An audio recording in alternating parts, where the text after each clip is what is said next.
धुरंधर सिर्फ फिल्म नहीं, गुस्से की वापसी है। कैमरा ठहरता है, बैकग्राउंड म्यूजिक धीमा होता है और एक सवाल उभरता है, क्या एंग्री मैन वापस आ गया है? अगर हाँ तो वो कौन है? अमिताभ बच्चन? नहीं, अक्षय खन्ना। और फिल्म का नाम धुरंधर। धुरंधर में अक्षय खन्ना एक बार फिर गुस्से में है, लेकिन ये गुस्सा सिर्फ आवाज़ का नहीं, ये गुस्सा है नज़रों का, खामोशी का, ठहरे हुए संवाद का। ऐसा लगता है जैसे विनोद खन्ना की विरासत और अमिताभ बच्चन का एंग्री मैन डीएनए एक साथ लौट आया हो। नमस्कार, मैं हूं नवनीत सरन और आप देख रहे हैं न्यूज़ी का धुरंधर शो। आज हम बात कर रहे हैं सिस्टम की, वो सिस्टम 80 के दशक की, जिसमें एक एंग्री मैन सब पर भारी पड़ गया था क्योंकि वह व्यवस्था के खिलाफ था। अक्षय खन्ना इस फिल्म में खलनायक होते हुए भी नायक की तरह महसूस होते हैं, बिल्कुल वैसे ही जैसे कभी अमिताभ बच्चन कानून के खिलाफ नहीं, व्यवस्था के खिलाफ खड़े दिखते थे। बात एक्टिंग की हो रही है। अब बात करते हैं धुरंधर के दूसरे स्तंभ की। दूसरे स्तंभ में संजय दत्त, जिन्हें हम दशकों से ग्रे या फिर नेगेटिव किरदारों में देखते हैं, लेकिन धुरंधर में संजय दत्त मानो शहंशाह की परछाई बनकर उभरे हैं। कभी सिस्टम से टकराते हुए, कभी उसे सुधारने की कोशिश में, मानो सुनील दत्त की विरासत संभाल रहे हों। तब सवाल उठता है, क्या धुरंधर में संजय दत्त शहंशाह वाले अमिताभ की छवि को छूने की कोशिश कर रहे हैं? अब आते हैं तीसरे स्तंभ, रणवीर सिंह। रणवीर सिंह इस फिल्म में स्टार है, इसमें कोई शक नहीं, लेकिन दिलचस्प बात यह है कि धुरंधर में हीरो से ज़्यादा चर्चा एंटी हीरो की है, और यही बदलाव बताता है दर्शक अब सिर्फ ग्लैमर नहीं, टकराव देखना चाहते हैं। अब थोड़ा पीछे चलते हैं।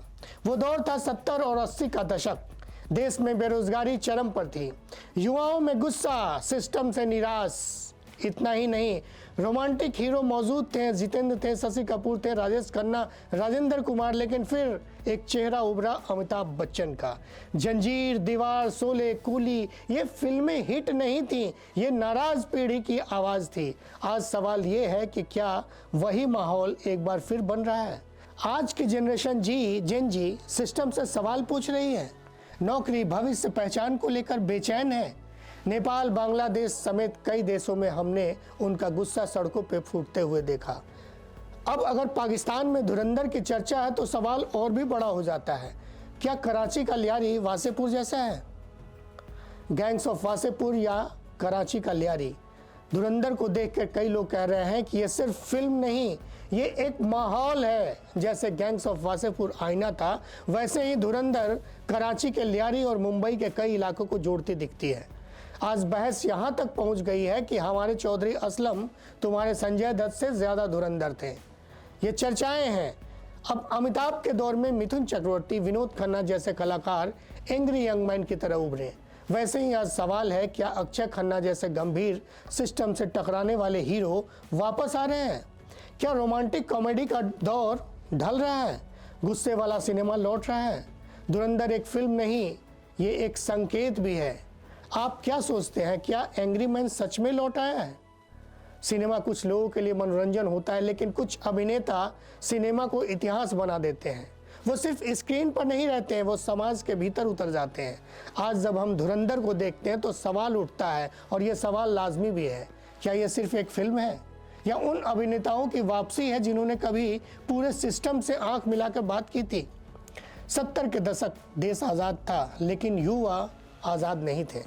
नौकरियां नहीं थी, भविष्य धुंधला था, व्यवस्था में भरोसा टूट रहा था। उस दौर में रोमांटिक हीरो थे, कई सारे हीरो थे, लेकिन ये किरदार युवाओं के गुस्से की आवाज़ नहीं बन पाए थे। और तभी आया अमिताभ बच्चन। अमिताभ बच्चन का जंजीर में कानून को चुनौती देता इंस्पेक्टर, दीवार में भाई से बड़ा सिस्टम का सवाल, शोले में खामोश जला हुआ गुस्सा।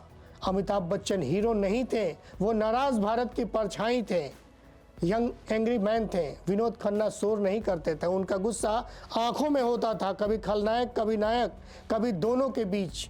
वो ऐसे अभिनेता थे जो बताते थे व्यवस्था से लड़ाई हमेशा बंदूक से नहीं होती है। और आज जब अक्षय खन्ना को धुरंधर में देखते हैं तो लगता है कि विनोद खन्ना कहीं ना कहीं वापस आए हैं, वापस लौट आए हैं। अगर अमिताभ शहरों का गुस्सा थे तो मिथुन चक्रवर्ती उस दौर में गलियों का विद्रोह थे। डिस्को डांसर नहीं, असल पहचान। गरीब का बेटा सिस्टम से टकराता हुआ। मिथुन ने बताया कि हीरो सूट बूट में नहीं आता है, फटे कपड़ों में भी हो सकता है। संजय दत्त कभी आदर्श नहीं रहे, वो हमेशा टूटे हुए आदमी रहे। चाहे उनकी फिल्म वास्तव देखे, खलनायक देखे या अग्निपथ, उनके किरदार सिस्टम से ज़्यादा खुद से लड़ते रहे। और धुरंधर में जब संजय दत्त पॉजिटिव रोल में दिखते हैं तो ऐसा लगता है कि जैसे शहंशाह एक बार फिर दूसरे शरीर में चल पड़ा हो। अक्षय खन्ना चिल्लाते नहीं हैं, वो डराते भी नहीं हैं। उनकी ताकत ठहराव है, उनकी ताकत ठहराव और खामोशी है, और अचानक फूटता है उनका गुस्सा धुरंधर में। वो खलनायक हैं, लेकिन ऐसा खलनायक जो सवाल पूछता है, बिल्कुल वैसे ही जैसे अमिताभ बच्चन कई फिल्मों में कानून को तोड़कर न्याय की बात करते थे। अक्षय खन्ना धुरंधर में नायक बनकर उभरते हैं, और यही उनकी सबसे बड़ी जीत एज ए कलाकार दिखाई देती है। अगर आज धुरंधर जैसी फिल्में बन रही हैं तो इसका मतलब है कहीं ना कहीं आज की पीढ़ी भी उसी बेचैनी से गुजर रही है। नेपाल, बांग्लादेश और अब पाकिस्तान। अगर कराची का लियारी में लोग इस फिल्म से जुड़ रहे हैं तो हम पहले भी बता चुके हैं, ये बहुत बड़ी एक संकेत है। और ये संकेत ऐसा संकेत है कि ये जो पीढ़ी आज सवाल कर रही है। आज सवाल ये नहीं है कि धुरंधर हिट है या फ्लॉप, सवाल ये है क्या सिनेमा फिर से सिस्टम से सवाल पूछेगा? क्या रोमांटिक हीरो पीछे जाएंगे? गंभीर गुस्से वाले अभिनेता लौटेंगे? इतिहास कहता है जब समाज बेचैन होता है तो सिनेमा एंग्री यंग मैन को जन्म देता है। धुरंधर एक फिल्म नहीं, ये उन अभिनेताओं को सलाम है जिन्होंने डायलॉग नहीं दौर छोड़े हैं। और शायद यही वजह है कि धुरंधर स्क्रीन पर नहीं, सीधे दिल और नसों में लोगों के उतर रही है।